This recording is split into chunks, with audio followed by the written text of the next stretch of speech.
Hey guys, it's Jen. Welcome back to my channel. If you are new here, welcome. If you are returning, thank you. I am a woman in long-term recovery. I'm also a CARC, a CRPA, a rape crisis counselor, and a trainer of Narcan. If you have never been here before, take a gander down below in my description box. You'll find the link to all my social media. You will find my Amazon wish list, which is super important to me because it allows me to help people in my local recovery community or who have just come home from incarceration or are just struggling. There's like household items on there, like toilet paper, things like that, hygiene products, baby supplies, diapers, the whole 9 yards. Hold on, guys. Somebody is, okay. As many of you know, this is the new addition to the cutting household. This is Frankie, and Frankie's teeth have come in the last 2 days, and I'm ready to jump out the window. I have never had my own puppy before. I've had kitties and turtles and don't eat the microphone. I mean, seriously, they make them so cute, so you don't want to like jump out the window. She's tired. She's been walking around. Say hi to our YouTube family. Say hi. Say hi. Whew, it's been a rough couple days. She wants to chew on my face, my nose, my ears, but not her Kong toy, not her treats, not anything else. She just wants to eat my face. Anyway, if you look in the description box down below, you will find a whole bunch of things that I've been involved in, a whole bunch of other goodies, a whole bunch of everything. And you will also find the link to the Smack documentary that I've been involved with. That was under my maiden name, and that was when I was still active in my addiction. So today, this will be for a Wednesday upload, and Wednesday is the day that we leave to go to the hospital for Jared's surgery. So I'm filming this on Monday, and we are having a crazy snow day, which I didn't know we were going to have out of nowhere. Jared ended up coming home from work early again. Good for me, bad for him. He likes to work. I like when he's home. So, couple of things. Yes, my upload schedule is probably going to be wonky for the next couple of days, probably until next Wednesday. I'm going to do my best, but like I said, he is having oral surgery, and I want to be able to give him all my attention. So please bear with me on that. And yeah, guys, I didn't mention this last video because I had pre-recorded it. We hit 10K, and I say we because we did it together, and we're a little bit over 10K now, and I'm so blessed and so appreciative and so thankful to all of you because you guys made it happen. I mean, I can't, 10K was like the moon to me, you know, and now I'm like, maybe we can get to 25. Like maybe we really can make this community grow. For me, it's not just me doing it alone. Like to me, it's what we do. And that kind of goes into what today's video is about. So everyone keeps asking me what I mean by when I say like we recover loudly so those behind us don't suffer in silence. This is like a prime example of what I mean by we recover loudly. When I first was newly into sobriety or trying to be sober or trying to get my mind right and stop using as much and, you know, be proactive to what was going on in my life, years and years and years and years and years ago, things like this didn't exist. People didn't talk about this stuff. Like this was not a thing. It just wasn't. And I kind of feel like maybe, just maybe, if it was, my life, maybe it wouldn't have went down the paths that it went down. And maybe it wouldn't have taken so incredibly long for me to figure out where I wanted my life to be and what I wanted it to be, right?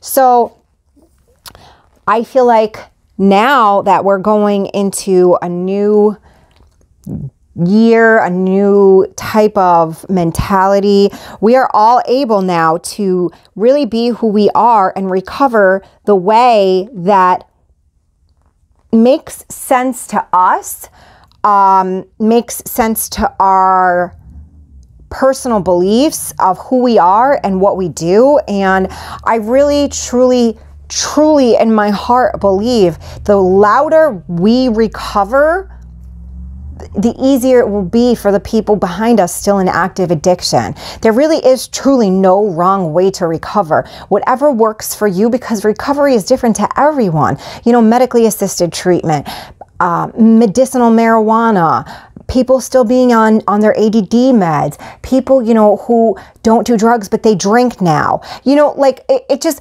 in all sincerity, we are no one to judge, and we are no one to judge people for the way that they recover. So when I say we need to recover loudly so those behind us don't suffer in silence, this is how we do it. We form communities on YouTube and Patreon and all those other places that I don't know about. And, you know, we do TikToks about recovery and our children and how we parent as people in recovery and how we parented in active addiction. And we talk about harm reduction, and we talk about decriminalizing drugs, and we talk about the things that are too taboo for mainstream people. We bring the underground to the light, if you will.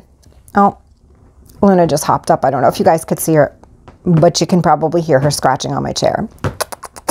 Her and Frankie have become very good friends. Oh, you can get a little piece of her. Let me see if I can scoot her over. Come on, baby. Come over this way. Oh, I moved the chair. That's it. So, I mean, it is so incredibly important for us to back each other up, speak our minds, be open and honest about who we are, where we come from, what we've been through, and what works for us and what doesn't work for us. So, you know, when I came home from prison this last time, there was something called a Recovery Community Outreach Center, an RCOC. I had never heard of that before a day in my life.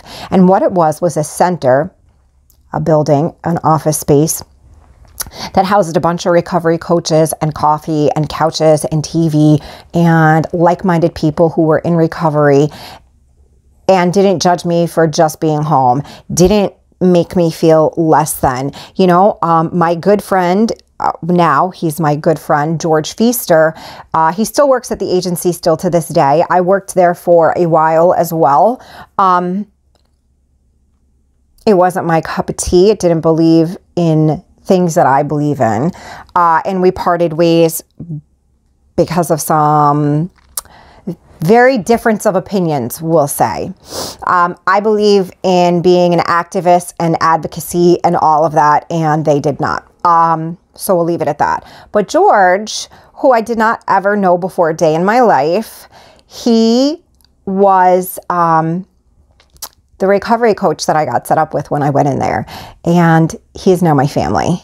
And still to this day, I still speak with him all the time, and I love him dearly. And he was a pivotal person in that point in my life to help me turn my life around. Because, you know, he was a junkie just like me. He was, you know, an addict just like me. He was all those things just like me. And he went through court for his daughter. He went through bad things and this and that. And, you know, he understood on a foundational level of what I was going through and where I was. He helped me recover loudly, you know? So I think that is just such an important thing for us to bring to the table during our recovery.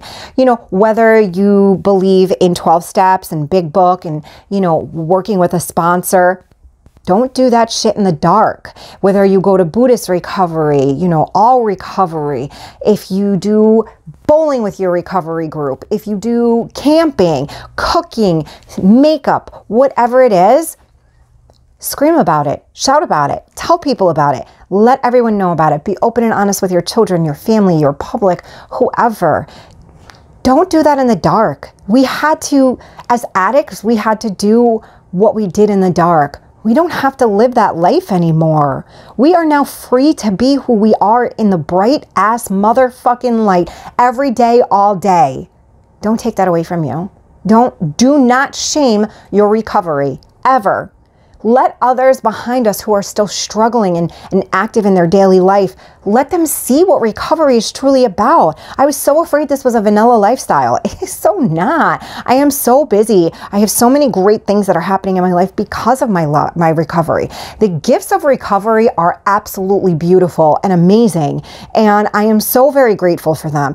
If it wasn't for my recovery, I wouldn't have you guys. I wouldn't have all the things that I have today. I wouldn't have the marriage that I have. I wouldn't have the friendships that I have. I wouldn't have the beautiful things that are in my life every single day. So yeah, I scream about my sobriety every motherfucking chance I get to anyone who will listen, because I almost died getting to where I am today.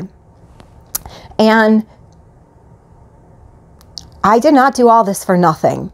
I did not lose my freedom, my family, my child, the things that I lost and now I'm slowly but surely regaining back, to not scream about it and to have other people feel lifeless and that there's no future and there's no love after this, because it's the complete opposite. There's such a big future after being active in addiction. It's just, your substance use disorder, it does not define you ever. Ever. And I'm sick of people making other people feel like it does. It does not define you. It is a part of who you've become to be, but it does not define you. And do not ever let anyone put you in a fucking box, ever. I am not my disease. My disease is a part of me, but I am not my disease. There are so many other parts of the intricate woman that I am than just my substance use disorder. Do not let anyone ever do that to you. So yes, we recover loudly so those behind us do not suffer in silence. I feel like we need to scream that from the rooftops so people finally get it. We are a community. We are a team. We love one another. We support one another. We understand on a fundamental level where the other one has been. Because after all, it takes lived life experience to be able to help one another, right? So I could talk about this all day. I'm super grateful for you guys, super grateful for the 10K. And I feel like that was a good segue into this, because that is real, like, this is one of the gifts of me recovering loudly. It's you guys. And I love you all dearly. And you guys are my little YouTube family that is getting not so little anymore. So I hope you guys all have an amazing next couple of days. Please put your prayers out there for Jared, because he's going to need it. He's going to be in some pain because, as you know, we do not do painkillers. We do not do any type of things like that. So this is going to be difficult, and I'm super proud of him for doing that. Frankie's, you know, busy napping and eating me. So, and I will see you all in a few days, and take care. Bye.